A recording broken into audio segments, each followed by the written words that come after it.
고린도후서 1장. 하나님의 뜻으로 그리스도 예수의 사도가 된 나 바울과 형제 디모데가 고린도에 있는 하나님의 교회와 온 아가야에 있는 모든 성도에게 이 편지를 씁니다. 우리 아버지 하나님과 주 예수 그리스도께서 내려주시는 은혜와 평화가 여러분에게 있기를 빕니다. 우리 주 예수 그리스도의 아버지이신 하나님을 찬양합시다. 그는 자비로우신 아버지시요 온갖 위로를 주시는 하나님이시요 온갖 환난 가운데에서 우리를 위로하여 주시는 분이십니다. 따라서 우리가 하나님께 받는 그 위로로 우리도 온갖 환난을 당하는 사람들을 위로할 수 있습니다. 그리스도의 고난이 우리에게 넘치는 것과 같이 그리스도로 말미암아 우리의 위로도 또한 넘칩니다.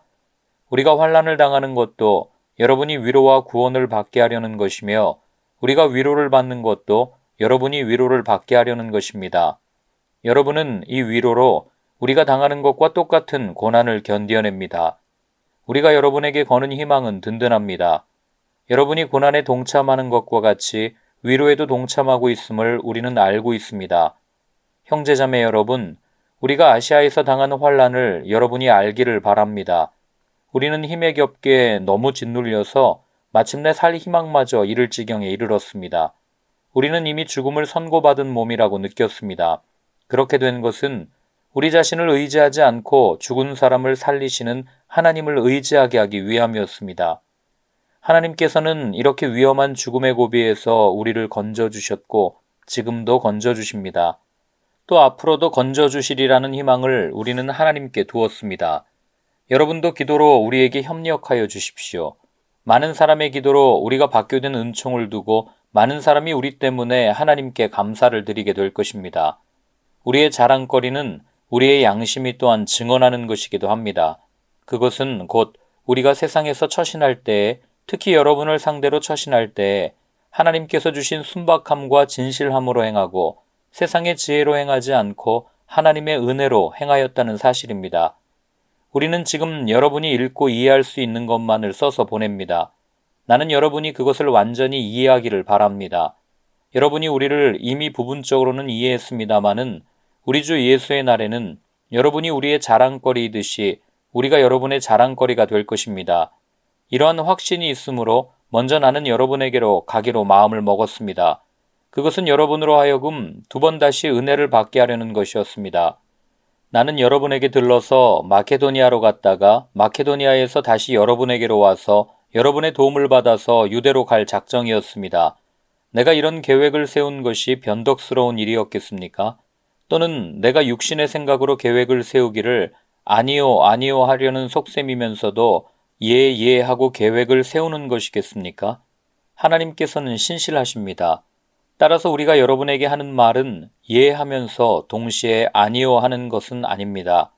나와 실로아노와 디모데가 여러분에게 선포한 하나님의 아들 예수 그리스도께서는 예도 되셨다가 동시에 아니요도 되신 분이 아니었습니다. 그리스도 안에는 예만 있을 뿐입니다.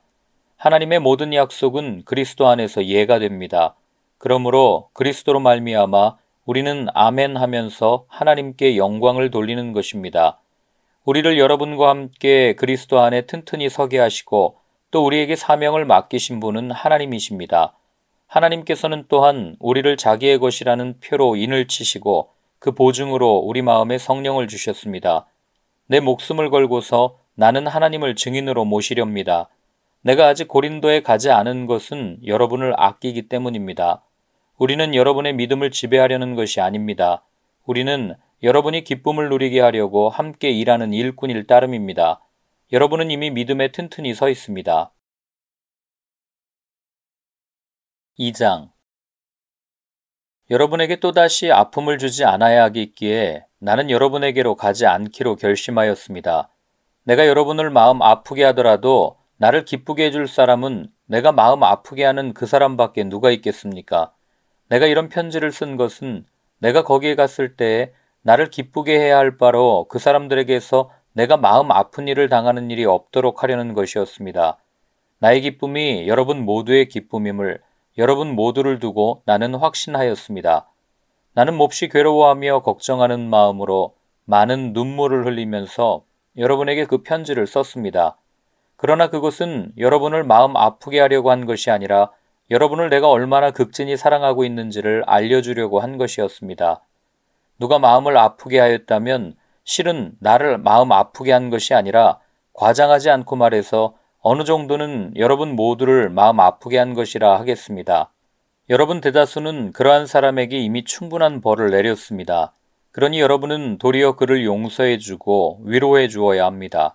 그 사람이 지나친 슬픔에 짓눌리는 일이 없도록 해야 합니다. 그러므로 나는 여러분이 그에게 사랑을 나타내어 보이기를 권합니다. 내가 그 편지를 쓴 것은 여러분이 모든 일에 순종하는지를 시험하여 알아보려는 것이었습니다. 여러분이 누구에게 무엇을 용서해 주면 나도 용서해 줍니다.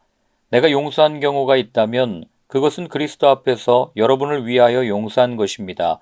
그렇게 하여 우리가 사탄에게 속아 넘어가지 않으려 하였습니다. 우리는 사탄의 속셈을 모르는 것이 아닙니다. 내가 그리스도의 복음을 전하려고 드로아에 갔을 때에 주님께서 내게 거기에서 일할 수 있는 길을 열어주셨습니다. 그러나 나는 내 형제 디도를 만나지 못하여 마음이 편하지 않아서 그들과 작별하고 마케도니아로 갔습니다. 그러나 그리스도의 개선 행렬에 언제나 우리를 참가시키시고 그리스도를 아는 지식의 향기를 어디에서나 우리를 통하여 풍기게 하시는 하나님께 감사를 드립니다. 우리는 구원을 얻는 사람들 가운데서나 멸망을 당하는 사람들 가운데서나 하나님께 바치는 그리스도의 향기입니다. 그러나 멸망을 당하는 사람들에게는 죽음에 이르게 하는 죽음의 냄새가 되고 구원을 얻는 사람들에게는 생명에 이르게 하는 생명의 향기가 됩니다. 이런 일을 누가 감당할 수 있겠습니까? 우리는 저 많은 사람들처럼 하나님의 말씀을 팔아서 먹고 살아가는 장사꾼이 아닙니다. 우리는 하나님께서 보내신 일꾼답게 진실한 마음으로 일하는 사람들입니다. 우리는 하나님이 보시는 앞에서 그리스도 안에서 말하는 것입니다. 3장. 우리가 이렇게 말하는 것이 우리 자신을 치켜 올리는 말을 늘어놓는 것입니까? 아니면 어떤 사람들처럼 우리가 여러분에게 보일 추천장이나 여러분이 주는 추천장을 필요로 하는 사람들이겠습니까? 여러분이야말로 우리를 천거하여 주는 추천장입니다. 그것은 우리 마음에 적혀 있습니다. 모든 사람이 그것을 알고 읽습니다. 여러분은 분명히 그리스도께서 쓰신 편지입니다. 우리는 그것을 작성하는 데 봉사하였습니다. 그것은 먹물로 쓴 것이 아니라 살아계신 하나님의 영으로 쓴 것이요 돌판에 쓴 것이 아니라 가슴판에 쓴 것입니다. 우리는 그리스도로 말미암아 하나님께 확신을 가지고 있으므로 이런 말을 합니다. 우리가 이런 일을 할 수 있는 자격이 우리에게서 났다고 생각하지 않습니다. 우리의 자격은 하나님에게서 납니다. 하나님께서 우리에게 새 언약의 일꾼이 되는 자격을 주셨습니다. 이 새 언약은 문자로 된 것이 아니라 영으로 된 것입니다. 문자는 사람을 죽이고 영은 사람을 살립니다. 돌판에다 문자로 새긴 율법을 선포할 때에도 광채가 났습니다. 그래서 이스라엘 자손들은 모세의 얼굴에 나타난 그 광채 때문에 비록 곧 사라질 것이었지만 그의 얼굴을 똑바로 쳐다볼 수 없었습니다. 죽음에 이르게 하는 직분에도 이러한 영광이 따랐는데 하물며 영의 직분에는 더욱더 영광이 넘치지 않겠습니까? 유죄를 선고하는 직분에도 영광이 있었으면 의를 베푸는 직분은 더욱더 영광이 넘칠 것입니다. 참으로 이런 점에서 지금까지 영광으로 빛나던 것이 이제 훨씬 더 빛나는 영광이 나타났기 때문에 그 빛을 잃게 되었다고 하겠습니다. 잠시 있다가 사라져버릴 것도 생길 때의 영광을 입었으니 길이 남을 것은 더욱 영광 속에 있을 것입니다. 우리는 이런 소망을 가지고 있으므로 아주 대담하게 처신합니다. 모세는 이스라엘 자손이 자기 얼굴의 광채가 사라져가는 것을 보지 못하게 하려고 그 얼굴에 너울을 썼지만 그와 같은 일은 우리는 하지 않습니다. 그런데 이스라엘 백성의 생각은 완고해졌습니다. 그리하여 오늘날에 이르기까지도 그들은 옛 언약의 책을 읽을 때에 바로 그 너울을 벗지 못하고 있습니다. 그 너울은 그리스도 안에서 제거되기 때문입니다. 오늘날까지도 그들은 모세의 글을 읽을 때에 그 마음에 너울이 덮여 있습니다. 그러나 사람이 주님께로 돌아서면 그 너울은 벗겨집니다. 주님은 영이십니다. 주님의 영이 계신 곳에는 자유가 있습니다. 우리는 모두 너울을 벗어버리고 주님의 영광을 바라봅니다. 이렇게 해서 우리는 주님과 같은 모습으로 변화하여 점점 더 큰 영광에 이르게 됩니다. 이것은 영이신 주님께서 하시는 일입니다.